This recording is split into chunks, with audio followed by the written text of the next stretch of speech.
Hi students, so it's Mrs. T again, and you are watching this instead of the face-to-face interaction I had when I was showing this particular video to my students earlier. So this is what we did when I stopped the face-to-face video earlier, and this picks up right where we left off together.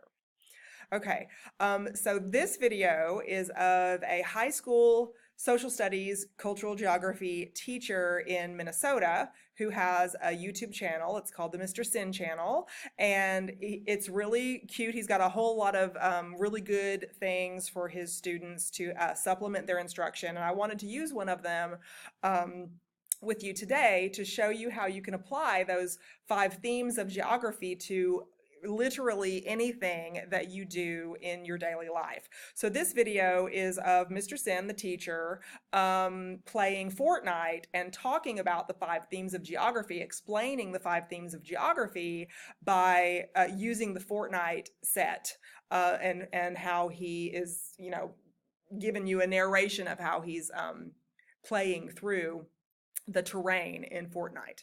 Also, when he gets to place the P on the end of Mr. Help that we discussed in the previous video, he includes additional ideas about human characteristics of place, which I should have included in the previous video but failed to do. Things like a language that is spoken in a particular place, the kinds of foods that they eat in a particular place, the clothing, those are human characteristics of a place also, not just constructed items like the buildings or the bridges or the other kinds of things that were listed on the board when we were in that other video. So please make sure you have your notes with you about Mr. Help. To go through them. This instructor speaks really, really quickly. He's just doing this as a quick review, but the kind of thing he's doing, analyzing Fortnite here, is the kind of thing I'm going to ask you to do for a movie or a video game or a book or a news story, any number of things you can choose from to do your first 100-point project. So I want to use this as an example. So let's get started. Now, in order for you to remember the 5 themes of geography, I want you to remember Mr. Help. Movement, regions, human environment interaction, location, and place. These are our 5 themes. You can see them on the screen.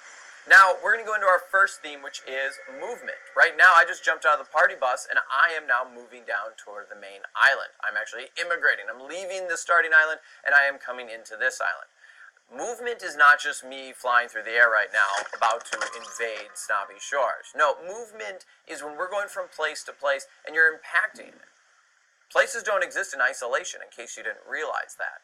And so this is a perfect example of movement. Now, I'm going to land, I think, let's go right here on the tennis, no, this is a basketball court, not a tennis court.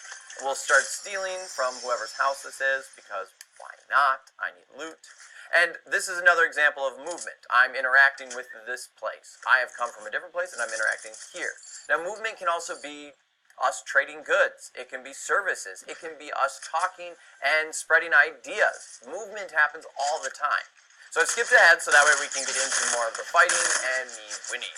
So here we go. I'm now under attack. Let's go. We're going to go with the shotgun. And we got find him. So again, another example of movement would be if I were to trade with one of these people. Sweet, yes. If I was going to trade with one of these people, instead, I am going to eliminate them. Not kill, that's just aggressive. It's eliminate. Alright, I think we got one more here. Build up. And you can already see, too, some examples of some of our other themes of geography, which are human-environment interaction. Alright, take his loot. And where's this other guy? Oh, there we go.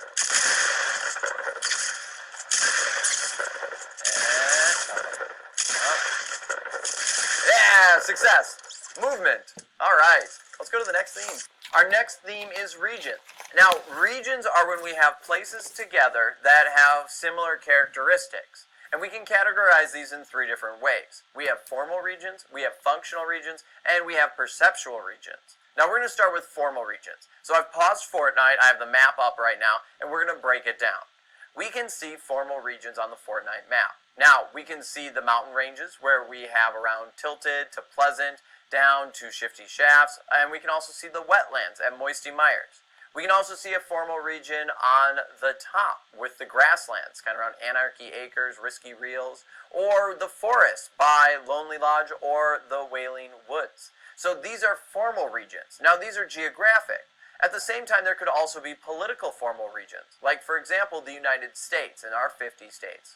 The next type of region that we have is functional regions. Now you can see I put functional regions kind of right below tilted where Shifty is. It's on this river area. And the reason that is because functional regions normally center around something. Tilted could be the center point here, or one of the industrial areas, these factories that are along the river. Now, functional regions oftentimes are connected with the flow of movement, of goods, of people. So for Fortnite, this is the river that goes through, which would theoretically be their transportation route. These cities wouldn't probably exist around these areas if it wasn't for the river. They would exist somewhere else. So this would be functional regions within the Fortnite map. Now our last regions are perceptual regions. And perceptual regions are hard to define because it's different depending on who you talk to. Perceptual regions exist because of how we believe they are. Now, what that means is there's no precise boundaries. Each person would have a different idea. For example, the Midwest for the United States. Which states are in it? Which states are not in it? It depends who you talk to. For Fortnite, I have labeled right here, Death Valley. I would reference this as Death Valley whenever we play with my friends because this is the area we avoid. This area is where there's not a lot of cover and if you're at the bottom of the valley at least, you're in trouble if you get spotted. So this area is our Death Valley region. And other parts too you could look. Is that the southern part of Fortnite or the eastern part? Or is it the southern eastern part? It depends who you talk to. These are perceptual regions. And this is also a hard thing with regions, is they can overlap.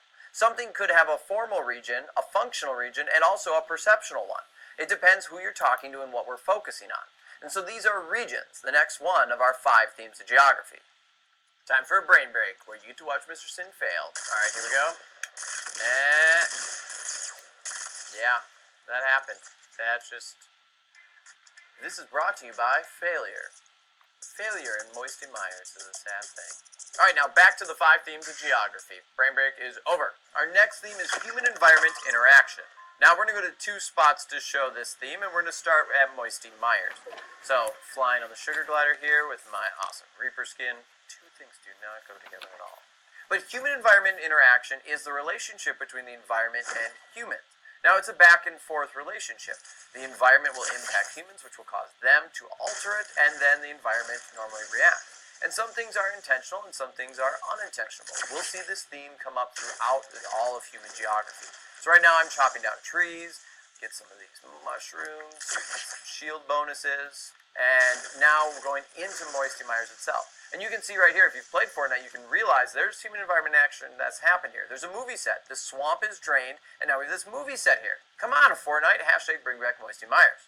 Now this next one, I'm in Salty Springs. And here, we're getting a nice firefight. Let's see if we can win it. Really, we will. We definitely will. But you can see the other person that I'm fighting against is using the resources he has collected, and so am I. We are now manipulating the environment, creating structures. We have harvested different resources to use for this fight, and there we go. Down he goes. And that's human-environment interaction. Our next theme is location. Now, location can get broken up into 2 categories. We have absolute location, and we have relative location. Absolute location uses like longitude and latitude. Think of like your maps on your phone. That is a precise location. For here, you can see I am marking C3. This is where I'm going on the map. That C3 position will always be the same. It's an absolute location on the map of Fortnite. And so if I was playing with other people, I could say, hey, come to C3. They know exactly where to go. Now, relative location is different. Relative is when we're describing things. So right now, I'm going into Pleasant Park. My relative location is currently flying over the gas station or above one of the mountains. That's relative. It will change as I'm changing right now. For example, Rochester, Minnesota is around 80 miles away from St. Paul. That is a relative location. That's not exact. So right now, I'm about to land on this house here. This is actually my favorite house to land on in wonderful Pleasant Park. So right now my relative location is next to this tree where the leaves are changing. Now I'm in the garage. And now and we're done. Alright, try this again. Now as I was saying before I was rudely interrupted, relative locations are not permanent. So for example, right now I'm flying into Moisty Myers and I'm going to this big tree. I can see there's 2 chests there. Now that will change over time. Absolute is always the exact same. Those coordinates, relative, will change. Now our last theme is place. Now every location on Earth has something that makes them unique, something that distinguishes them from other locations. So we're going to go to Flush Factory here. We'll mark our absolute location. And we're going to use this area to describe place. Now, place can be described in 2 different ways. We have human characteristics and physical characteristics. So for example, right now, I'm on my way to Flush Factory, and I can see there's a mountain by Flush Factory. That Flush Factory looks like it's on a flat terrain, it's on a coast, got the ocean right behind it. These are physical features that make Flush Factory unique. You can also see that it has a toilet that is in the front of it, that it's more of an industrial area. These are all physical features. Now, at the same time, there's human characteristics. So currently the population is now 2. This would be a human characteristic. What language is spoken here? That is another question. So human characteristics also, there we go, population now 1. Our human characteristics of Flush Factory just changed. But human characteristics, these are things that you would describe. Oh, no, back to 2, down to 1. And as we taunt, I'll explain more of human characteristics. That was awesome. So human characteristics can be also what people wore, what the culture is, what the religion is. All these things identify a place and make it unique. Now, a lot of times you'll use relative location, you'll use place and human characteristics to describe it. So right now, I'm at Lonely Lodge. This is a very different place. Now, there's similar things. We have a flat terrain, I have houses again, but it's different.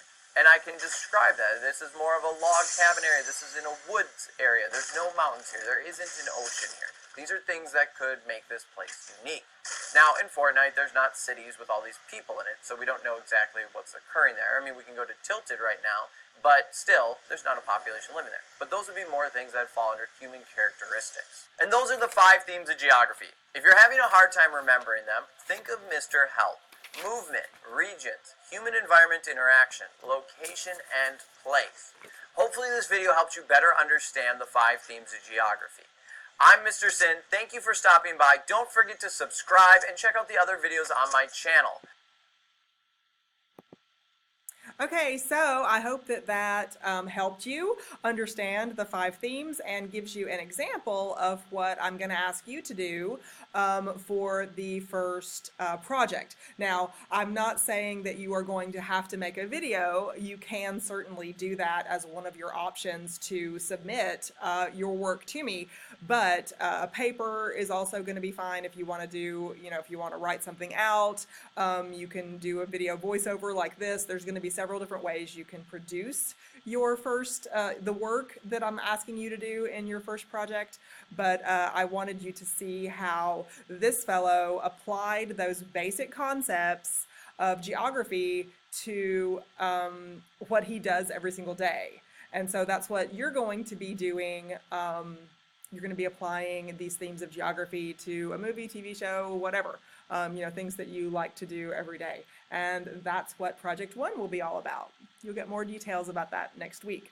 Okay, so there's another video that you need to watch for today to finish out what I did with my face-to-face classes, and we will do that shortly. So close this one up and look for that other link in Blackboard to continue the lesson for today.